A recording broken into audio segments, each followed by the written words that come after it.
Welcome to episode 47, The Truth About Roe v. Wade, Part 2, What They Don't Tell You. Before we get started, I want to ask you to do me a favor and share the show. If you're on Facebook or Twitter and the topics such as climate change, socialism, minimum wage, or tariffs come up, please share the topic-specific Truth Quest episode with your debate partner. If you are listening to this on the Apple Podcast app, please take a moment and scroll down on the podcast page and give it a 5-star rating. Another way you can help grow the show is to throw a small donation my way at the Truth Quest podcast patronage page. See this episode's show notes page at truthquest.podbean.com. The easiest way to stay up to date on the podcast is to subscribe to it on iTunes or Google Play Music. It's also available on Stitcher, Spotify, and Podbean. The Truth Quest podcast YouTube channel contains playlists with stories covered on these podcasts, including abortion, the Constitution, public policy, economics, Christian apologetics, politics, socialism, healthcare, and miscellaneous for episodes like the Fortnite, vaping, and the NFL national anthem protests. Finally, please join the conversation on Facebook at facebook.com/TruthQuestPodcast. In the last episode, I introduced or reintroduced you to the Roe v. Wade opinion and reviewed the majority's unconstitutional line of reasoning for rendering their opinion, the so-called right to privacy, the 9th Amendment, and the 14th Amendments. And I exposed some of the sick and twisted justifications for killing innocent babies in the womb. In this episode, we're going to walk through the rest of the opinion and expose you to some of the things that you will likely surprise you, as they did me. So I ended the last episode with a little taste of what we are going to cover today, that being the court's explicit statement that the right to an abortion is not absolute. Remember this quote? The appellant argues that the woman's right is absolute, and that she is entitled to terminate her pregnancy at whatever time, for whatever way, and whatever reason she alone chooses. With this, we do not agree. Well, Blackmun continued, appellant's arguments that Texas either has no valid interest at all in regulating the abortion decision, or no interest strong enough to support any limitation upon the woman's sole determination, are unpersuasive. So what the hell's going on here? I'm reading directly from the Roe v. Wade opinion. I'm not making any of this up, I swear. And the opinion clearly acknowledges that the state has an interest in regulating the abortion decision, as Harry calls it. How come no one ever quotes this sentence from the opinion? It's right there in black and white. Why does someone like me have to uncover this shit 50 years later? Back to the opinion. The court's decision recognizing a right of privacy also acknowledged that some state regulation in areas protected by that right is appropriate. The state may properly assert important interests in the safeguarding health, in maintaining medical standards, and in protecting potential life. Did you catch that? The Roe v. Wade opinion states that a state may assert interest in protecting, quote-unquote, potential life. That's their term for the baby in the womb. Again, this is unbelievable. Why isn't this common knowledge? Harry continues, at some point in pregnancy, their respective interests become sufficiently compelling to sustain regulation of the factors that govern the abortion decision. The privacy right involved, therefore, cannot be said to be absolute. In fact, it is not clear to us that the claim that one has unlimited right to do with one's body as one pleases bears a close relationship to the right of privacy previously articulated in the court's decisions. Again, this is Roe v. Wade that the left has relied on for 50 years as their God-given right to abort the next generation. It essentially states that at some point the baby becomes worthy of protection. Harry ends this mind-blowing portion of the opinion with this quote, we therefore conclude that the right of personal privacy includes the abortion decision, but that this right is not unqualified and must be considered against important state interests in regulation. End quote. Here's more. Most of these courts have agreed that the right of privacy, however based, is broad enough to cover the abortion decision, that the right nonetheless is not absolute and is subject to some limitations, and that at some point the state interests as to protect of health, medical standards, and prenatal life become dominant. We agree with this approach. Once again, there it is, black and white. Roe v. Wade opinion endorses the regulation of abortion. It admits the right to privacy has limitations. It admits it's not absolute. I've never heard pro-lifers make this point. Why don't they quote this part of the opinion every time a pro-abortionist cites Roe v. Wade? Pro-lifers make this point. Why don't they quote this part of the opinion every time a pro-abortionist cites Roe v. Wade? It should be automatic. Roe v. Wade gives me the right to abort my baby due to my right to privacy. Response: Roe v. Wade says that right is not absolute. The one requirement that the court seems to require in order to permit some regulation is compelling state interest. However, the Supreme Court did not agree fully with the argument that protecting prenatal life from conception was a compelling state interest. They did not agree that the baby in the womb was a person in the sense that the 14th Amendment would apply to it.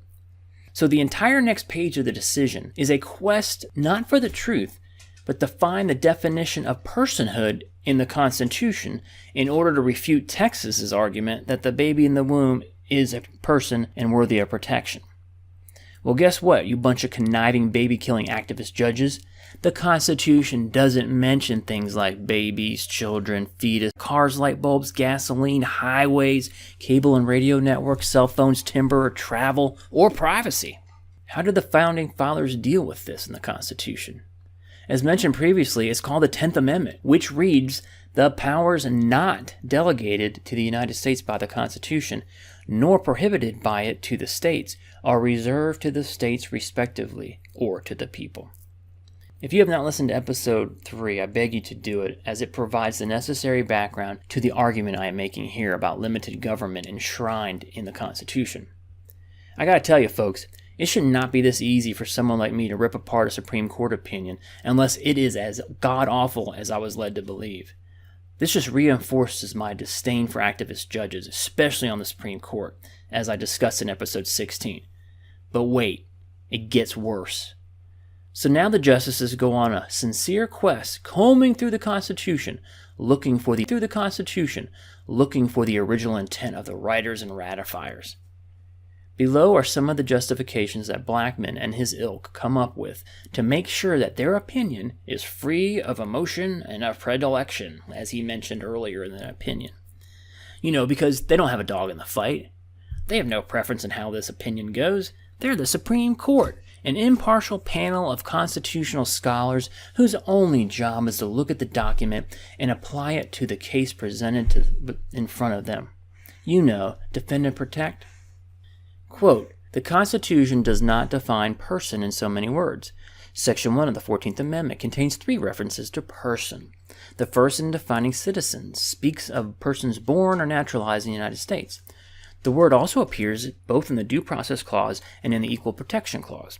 Person is used in other places in the Constitution in the listing of qualifications for representatives and senators, in the Apportionment Clause, in the Migration and Importation Provision, in the Emolument Clause, in the Electors Provision, in the provision outlining classifications for the office of presidency, in the extradition provisions, and the superseded Fugitive Slave Clause number 3, and in the 5th, 12th, and 22nd Amendments, as well as the 14th Amendment." But here's the money quote. "But in nearly all these instances, the use of the word is such that it has application postnatally. None indicates with any assurance that it has any possible prenatal application." Then in footnote number 53, Harry says this, "We are not aware that in the taking of any census under this clause, a fetus has ever been counted." I'm sorry, but that's just a disgusting, cynical, demeaning slap in the face of anyone who thinks life is worth protecting. Honestly, it's evil. Was he trying to be funny? Now you know why I refuse to veil my disdain for black men throughout these. It's interesting or evil, depending on your perspective. And this directly relates to some of the abortion laws currently being passed by states around the country. In footnote number 54, it says, quote, "When Texas urges that a fetus is entitled to 14th Amendment protection as a person, it faces a dilemma. Neither in Texas nor in any other states are all abortions prohibited. Despite broad proscription, an exception always exists. The exception contained in the Texas statute for an abortion procured or attempted by medical advice for the purpose of saving a life of the mother is typical. But if the fetus is a person who is not to be deprived of life without due process of law, and if the mother's condition is the sole determinant, does not the Texas exception appear to be out of line with the amendment's command?" End quote. What the court's trying to do here is essentially question the sincerity of the state's stance on abortion. After all, since Texas makes an exception to their abortion law, the life of the mother, they must not really believe that since Texas makes an exception to their abortion law, the life of the mother, they must not really believe that the baby in the womb is a person and subject to protection. In other words, if the law banned abortion completely, then we can talk, but this exception just opens the door for a so-called impartial arbiter to poke a hole in the law. This line of reasoning leaves pro-lifers no room to negotiate. If you acquiesce on the life of the mother or rape or incest, you get chastised by the courts for being inconsistent. Meanwhile, it's the pro-abortionists who refuse to acquiesce in the slightest, as I have mentioned several times already. Oh, and just for good measure, the footnote continues with this brilliant piece of legal analysis. Quote, further, the penalty for criminal abortion specified is significantly less than the maximum penalty for murder prescribed by the Texas Penal Code. If a fetus is a person, why may the penalties be different? That, my friends, is the equivalent of a court-approved big FU middle finger. It makes my blood boil. But not only are the majority and concurring justices assholes for publishing this last couple of paragraphs, they also expose themselves to be mental midgets, unable to detect the irony of their position juxtaposed against their own words. Using their logic, we can question the court's sincerity about the right to abortion because, after all, they keep talking about how the right is not absolute and that there is a point where the state has compelling interest to regulate abortions. Like I asked in the last episode, why allow states to regulate abortion if there's nothing wrong with it? Clearly there's something wrong with it, or the court would not agree that the state regulation is appropriate. So just as they question Texas's sincerity in prohibiting abortion, I question the court's sincerity in allowing it. At this point, the opinion begins to sway slightly in the pro-life direction.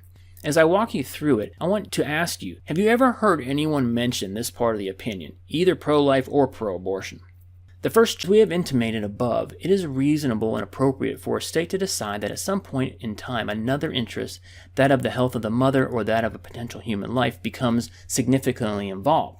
The woman's privacy is no longer sole, and any right of privacy she possesses must be measured accordingly. End quote. Sounds promising from a pro-life perspective, but Harry must have realized he was getting too soft as he continues.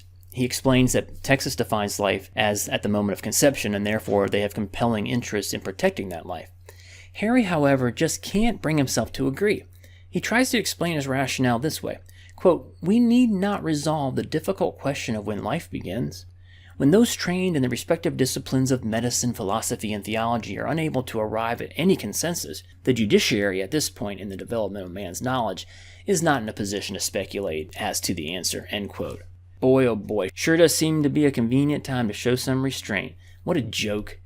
See how this judicial activism, quote, boy, oh boy, sure does seem to be a convenient time to show some restraint.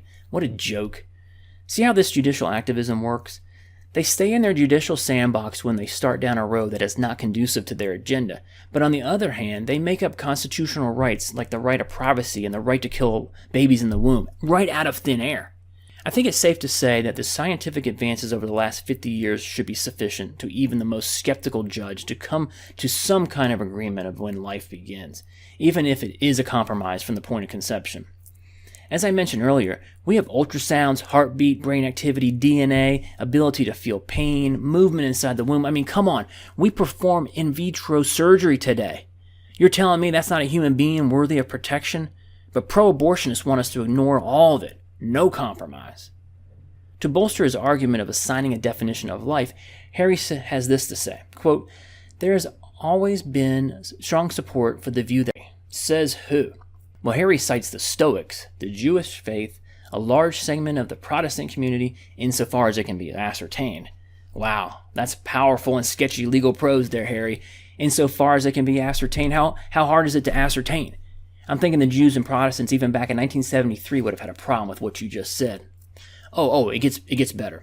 He cites, quote, organized groups that have taken a formal position on abortion issue have generally regarded abortion as a matter for the conscience of the individual and her family, end quote. You mean all those pro-abortion groups, Harry? They don't agree that life begins at conception? What a surprise.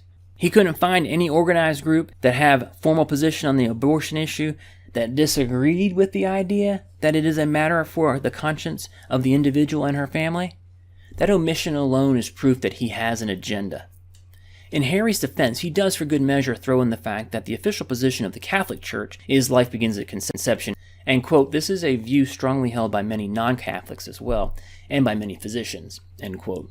He concludes this section with this, quote, in short, the unborn have never been recognized in the law as persons in the whole sense, end quote. The essence of this is Harry cannot find any precedent to latch onto that defines life as a baby in the womb close to the conception date. But on the other hand, the dude has no problem concocting a new constitutional right out of thin air. It's truly remarkable. We now move into section 10 of the opinion. This is a section that will blow your mind, and that it's never spoken of, and it actually contains language that permits states to ban abortions. So while the state has a compelling interest in protecting women who are having an abortion procedure, he does acquiesce by saying the following, quote, it, the state, has still another important legitimate interest in protecting the potentiality of human life. These interests are separate and distinct. Each grows in human life. These interests are separate and distinct. Each grows in substantiality as the woman approaches term, and at the point during pregnancy, each becomes compelling, end quote. Stop the presses. He said it again. The state has important and legitimate interest in protecting the baby in the womb? I take exception to his separate and distinct phrase because he's not referring to the fact that they are two separate and distinct people with separate and distinct DNA, with separate and distinct human rights to life and liberty. He is saying the protection of the woman is separate and distinct from the baby early in pregnancy, the first trimester, but then the separate and distinct protection moves over to the baby later in pregnancy. How did he arrive at the first trimester as a line of demarcation? It has nothing to do with the baby, as you're probably not surprised. It is because the mortality rate of women undergoing an abortion procedure is so much lower during early pregnancy. They're even safer than regular childbirth. Unfortunately, by that same line of thinking and collapsing its skull by sucking out the brain, and the former future mother walks away a few hours after the procedure safe and sound. See how dangerous these meandering opinions become? Nonetheless, the opinion continues, quote, examples of permissible state regulation in this area are requirements as to the qualifications of the person who is to perform the abortion, as to the licensure of that person, as to the facility in which the procedure is being performed. That is, whether it must be a hospital or maybe a clinic or some other place of less than hospital status, as to the licensing of the facility and the like, end quote. Well, there you have it, folks. The state can do all that to restrict an abortion. It's right there in the sacrosanct Roe v. Wade opinion, but no one ever cites it. If you follow the news, the state of Missouri just this month refused to license the sole remaining abortion clinic in the state due to these exact same reasons. Yet the left-wing pro-abortion maniacs continue their temper tantrums. If it's in the opinion, why does the left oppose any and all efforts to restrict or minimize abortions? Regulations on facilities, hospital admitting rights for physicians that perform the procedure, mandatory counseling, mandatory ultrasounds. Their opposition to these measures is in direct violation of their Bible, Roe v. Wade. Just a few sentences further down, Harry offers this up, quote, the state is interested in protecting fetal life after viability. It may go so far as to proscribe abortion during that period, except when it is necessary to preserve the life or the health of the mother, end quote. There it is again, folks. Do you know what the word proscribe means? It means ban, forbid, disallow. The state may ban abortions after the point of viability. So tell me why we still have late-term abortions in this country. Now here's where the illogic of this opinion comes in. The right to have an abortion early in the pregnancy is absolute. It applies across the board to all states. However, the states may go as far as to ban abortion later. However, the states may go as far as to ban abortion later in the pregnancy. So it's a states' rights issue to protect the baby, but a constitutional absolute to kill it. How has this opinion survived for 50 years? This absolute view is articulated in this incredibly arrogant paragraph. Quote, this means, on the one hand, that for the period of pregnancy prior to this compelling point, the attending physician, in consultation with his patient, is free to determine without regulation by the state, in his medical judgment, the patient's pregnancy should be terminated. If that decision is reached, the judgment may be effectuated by an abortion free of interference by the state. End quote. Don't you just love the on-high proclamation from the court like God handed down the Ten Commandments? We are the high court. Today we come to you. This right comes to you by way of the due process clause of the 14th Amendment, or the 9th Amendment, or the penumbrums and emanations, or the made-up right to privacy, or the 1st, 2nd, 4th Amendments. Does it really matter, since whatever we say somehow magically becomes law of the land? From this day forward, you have the constitutional right to kill your babies before they are born. Enjoy your newfound freedom to choose, to kill your offspring. Oh, by the way, this right to abortion applies to all 50 states. Oh, by the way, if states want to regulate or ban abortions after the first trimester, that's totally up to the individual states. It's ridiculous. Justice Rehnquist, in his dissenting opinion in Roe v. Wade, points out the absurdity of the overreach that the majority arrived at. Quote, the Texas statute is struck down in total, even though the court apparently concedes that at later periods of pregnancy, Texas might impose that same statutory limitations on abortion. My understanding of past practice is that a statute found to be invalid is applied to the particular plaintiff, but not unconstitutional as a whole. It's not simply struck down, but is instead declared unconstitutional and applied to the fact situation before the court. In other words, they overreached, and because the states did not call bullshit, some 50 million babies never got a chance to be born in America since.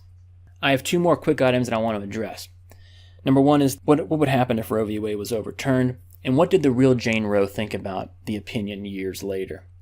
To answer the first question, I'm going to read one of my recent Facebook posts in response to the uproar over a host of states passing restrictive abortion legislation. I wrote, "Attention everyone who is shitting, spitting, and defaming Alabama over their abortion ban. Abortion is not in the Constitution. Therefore, per the 10th Amendment of that very same Constitution, it lives in the states. Therefore, the federal government has no constitutional power to dictate how the state handles abortions within its borders. We have a republic, a federalist system, not a top-down, centralized, totalitarian regime. The 50 states can have 50 different standards for abortion, and everything will be copacetic constitutionally. Screaming for federal courts over this or any other issue not specifically enumerated in the Constitution is anti-American. Just chill. Allow the states to figure this shit out. If you don't like what your state legislature comes up with, you can move to a state that allows the killing of babies, or you can easily run to replace your low-life, pro-life state legislator. That's your right as American, or at least it would be in a fully operational constitutional republic. In other words, if Roe v. Wade were overturned, the abortion laws would revert back to the rightful place, the states." So what about the real Jane Roe? 30 years after the Roe v. Wade opinion, the real Jane Doe, the late Norma McCarty, filed a motion seeking to have Roe v. Wade overturned. She expressed regret for her part in the abortion mania that has taken over the left wing in this country since the so-called landmark opinion. I'll let Norma speak for herself. In a 2003 Chicago Tribune article, she said, "It was my test case that legalized abortion. I've since repudiated my stance on abortion and think Roe v. Wade should be overturned. I've worked in 4 abortion clinics and I've seen firsthand what abortion does to a woman. Though I had never had an abortion, my child was carried to term and given up for adoption. Abortion was the sun around which my life orbited. Now I'm 100% devoted to Jesus and 100% pro-life. No exceptions, no compromise." End quote. So as we close these 2 episodes on the Roe v. Wade opinion, what stands out to you? For me, it was the holistic reflection on its impact on millions of aborted babies. Over 50 million. That is such a sick realization. What could all of those people have accomplished in their lives, some of whom would be approaching 50 years of age now with families of their own? I was also struck by how little we really know about the landmark opinion. Sure, Blackmun and his merry band of concurring justices were activists at heart and got to the decision they desired, but what about the language allowing the states to restrict abortion later in the pregnancy? I just don't understand why states did not go out and pass laws that fell within those parameters and then challenge it later. At least they would be protecting some human life. Something else I realized during the research for these episodes is just how narrow-minded the left wing in America really is. Being a liberal in America is the easiest possible avenue you can choose. There is no critical thinking required. Just feel your way to the policy preference and name-call anyone who disagrees. With a compliant media, you can live in your bubble for a lifetime and never really have your beliefs challenged. But beyond that, and think about how they approach major policy preferences, abortion being one. They beat conservatives and pro-lifers over the head with Roe v. Wade claiming an unrestrained right to abort babies whenever, wherever they please. When the truth of the matter is, their Bible, Roe v. Wade, does not support their policy position. They do the same thing with unconstitutional executive orders. When Obama executed executive orders, they cheered. When Trump reversed some of them, they threatened lawsuits. These folks have no moral compass. There's no rules of engagement. They have no scruples. If you're going to live by a Supreme Court opinion, you should be willing to die by it when a court's makeup changes.